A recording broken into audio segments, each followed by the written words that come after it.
All right, I've got 1 o'clock Central Time, 2 o'clock Eastern. Let's go ahead and get started. I'm super excited to have two new participants on I guess the doctors are in call today. We've got Anna D'Amato and Ryan Dunnigan speaking and joining us from beautiful St. Louis, Missouri. Thanks for being here today, guys. We really appreciate it. Yeah, thanks for having us, Jonathan. Yeah, well, it's time to jump in because this month started off with a lot of excitement. We had the election results, and President-elect Trump has started to nominate people or put names forth regarding his cabinet. And we got two doozies. We have Robert Kennedy and Mehmet Oz have been proposed, and the markets reacted, well, kind of interestingly. What's going on in this market in the healthcare, biotech, and health sciences market? Yeah, so a lot's been going on. I'm not sure it's fair to ask me a political question on my first session here, but we'll dive right in because the nominees that President-elect Trump has put forward have caused some volatility within healthcare, and this isn't necessarily unusual. If you go back to prior administrations, healthcare is an important part of the government and market, certainly, and so it's there's swing factors here. So not unusual to see volatility in healthcare around new administrations. But let's review who he's put forth and the impact here. So if we go back to last Thursday evening, President-elect Trump put forth Robert Kennedy Jr.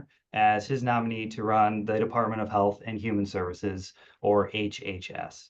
Now, HHS is a broad purview here. They oversee three particular agencies: the Center for Medicare and Medicaid Services, or CMS, the Food and Drug Administration, which of course is the FDA, and then finally the National Institutes of Health, or the NIH. So nominated RFK Jr. to a very important position. However, this is maybe a non-traditional nominee for a role in HHS. I think everyone's well aware of his prior views as a vaccine skeptic.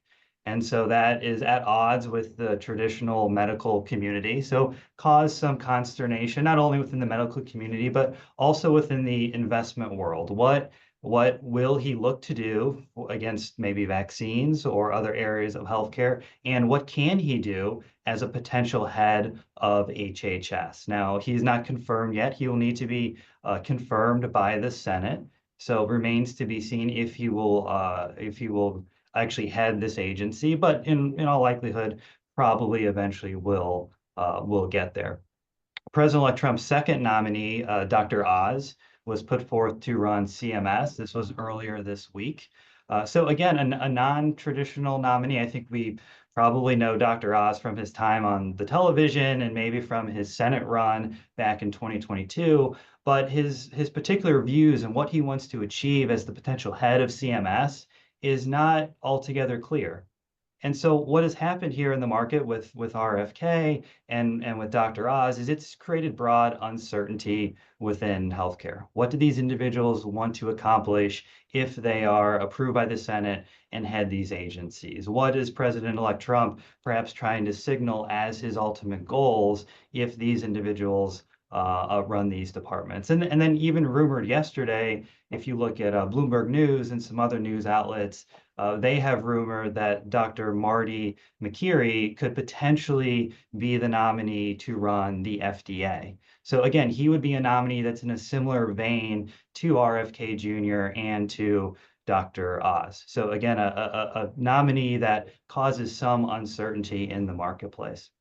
And specific to that uncertainty, we've seen movements within the healthcare sector as a result. So if you look at biotech last Friday, down significantly on the back of the RFK Jr. nomination. Life sciences also. We talked a little bit about vaccines, vaccine stocks, Pfizer, BioNTech, Moderna, down quite a bit last week as people, as I spoke to, feared what may happen with vaccines. But broader speaking, just concerns around what may happen to the FDA. Will there be layoffs? Will people not like that pick and there'll be departures within that system? So employees leaving because they don't like the choice. So again, uncertainty in the market, uncertainty, not great in the short term for the investment markets. And we've seen it in life sciences too.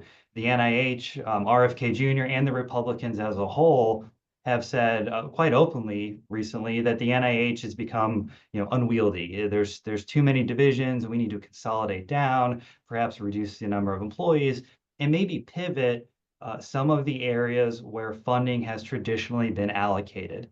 And so as those things change, I'll come back to my word uncertainty. It creates uncertainty in the healthcare environment. And so what we need in healthcare, and again, this happens typically in administration, new administrations, is you need to wade through this period. So this short-term period where we start to see what may eventually happen. And we should start to get some clarity as President-elect Trump finalizes his nominees, as these nominees are vetted by the Senate, as they are interviewed and put forth what they want to do, then the healthcare end markets and investors can digest this and they can adjust their plan accordingly. And we have a slide here actually that goes back to 2016, so Trump's first term, and we'll wait a second while this pops up.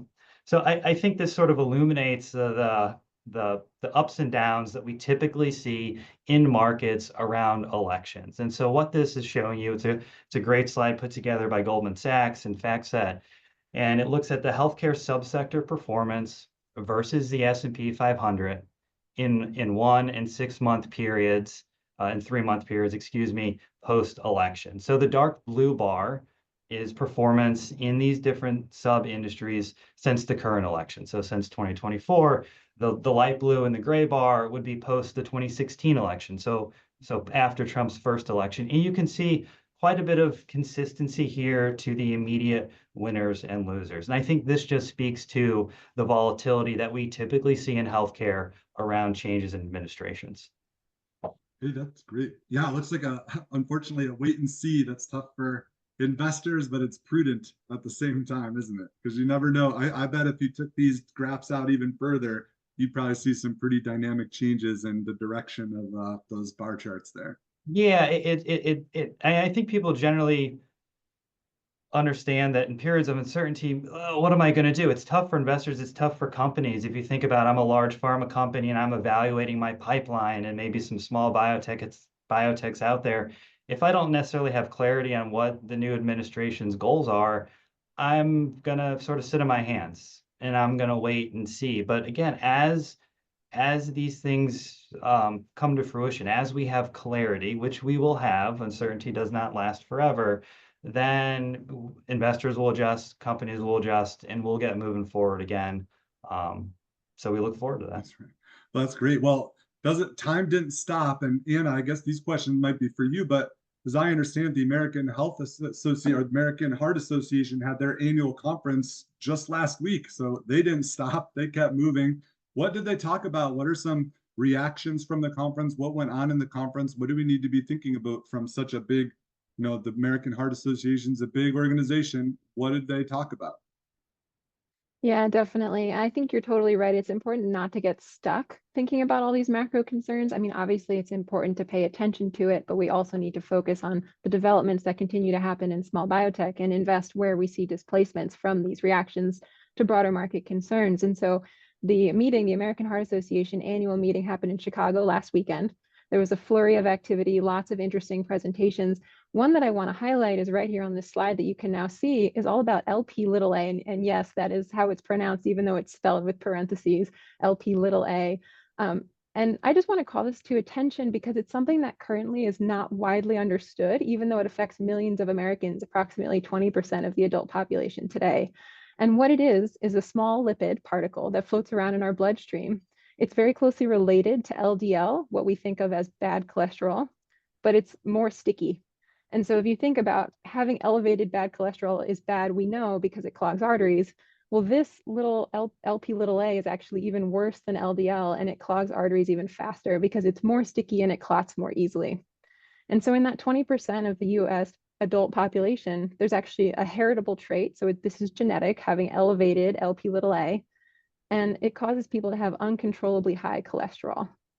And this obviously increases risk factors for things like stroke and heart attack.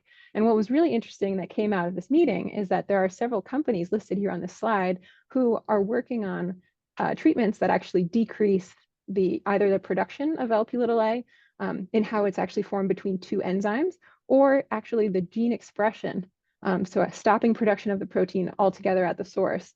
And these are super interesting because there are currently no approved therapies that target LP little a. So today, patients have elevated cholesterol, but they're treating it with things that we know really well, like high dose statins, max tolerated statins, and other cholesterol lowering drugs, which have no effect on Lp(a). And so they're called refractory, basically. There's nothing left to treat them with. And so these advancements are really important because in this subset of the patient population, they have nothing else and they still are at very high risk of heart attack and stroke. And so the data that was presented this weekend, and I've shown some of it in the results column on the right of the slide, actually show you that these 5 potential new drugs that are in phase 2 and 3 of development have shown a wide range of Lp(a) lowering from 56% all the way up to 97% reduction. And so you may think, okay, let's just get rid of all of it, right? Let's go for 97% reduction, knock it out, reduce my risk. That's actually not how it works, right? Of course, every scientific problem is a little bit more complex than that black and white analysis. And so the truth is that having too little Lp(a) seems to result in elevated risk of diabetes. Go figure, right? We don't totally understand why this is. It's just something that is known in the medical field. And so it may end up being that several of these assets are in phase 3 development. Others are wrapping up phase 2 and moving into phase 3. So they may be on the market in the next 2 to 5 years.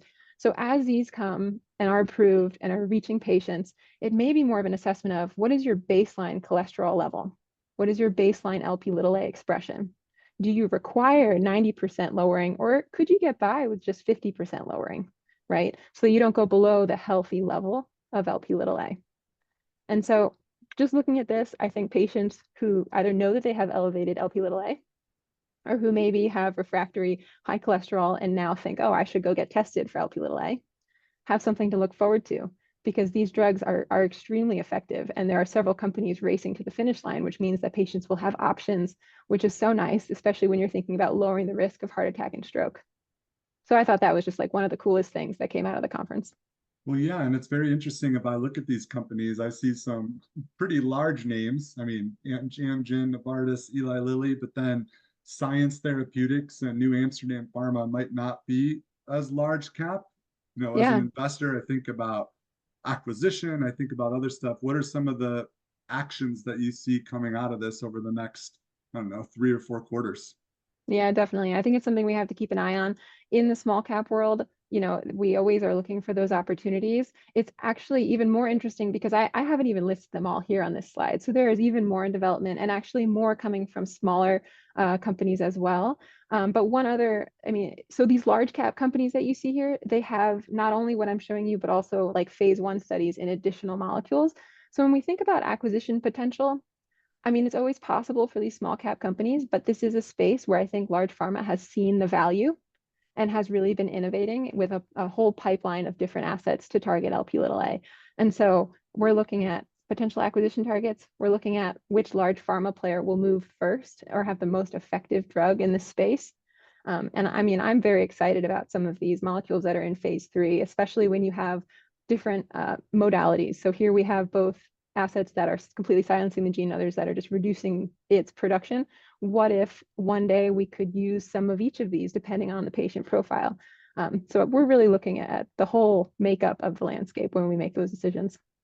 Great. Well, one follow-up question for that. What was the vibe of attendees at the conference? Are they, as Ryan said, there's uncertainty. Were they optimistic, pessimistic, neutral? What was kind of the vibe?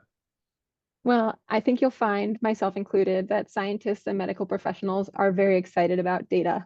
There definitely is discussion of things that are happening more at large, but when you get into a data presentation where you're showing, huge risk reduction for heart attack and stroke, people are excited and focused on the data and not talking as much about the macro concerns.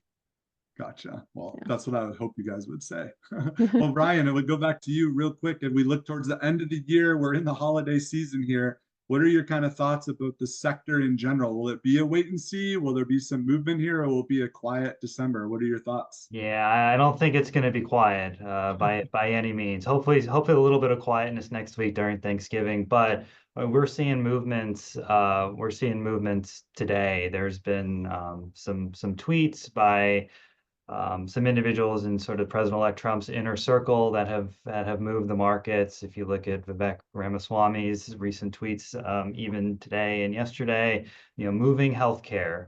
The vaccine stocks are more positive. It's November 21st. The vaccine stocks this afternoon are moving on some anticipation of what may happen to RFK Jr.'s nomination in the Senate. So it's going to be anything but quiet. After Thanksgiving, we get back into conference season, multiple healthcare conferences being hosted. So there's going to be movement as people look to position for the new year. And of course, right at the start of January, we have the JP Morgan Healthcare Conference, one of the biggest healthcare events of the year. And that's going to set up the tone for 2025. So I think it's going to be a sprint into next year, and I think January and February next year are going to be a sprint as well. But again, it all comes back to clarity. Let's get clarity on some of the process here and what the new administration's goals are within healthcare, and we'll go from there. If you think back to the campaign trail, healthcare wasn't a big talking point for President-elect Trump. And so that's part of the reason why investors now are saying we got to figure out what the game plan is. And once we have the rules of the road, we'll go forward.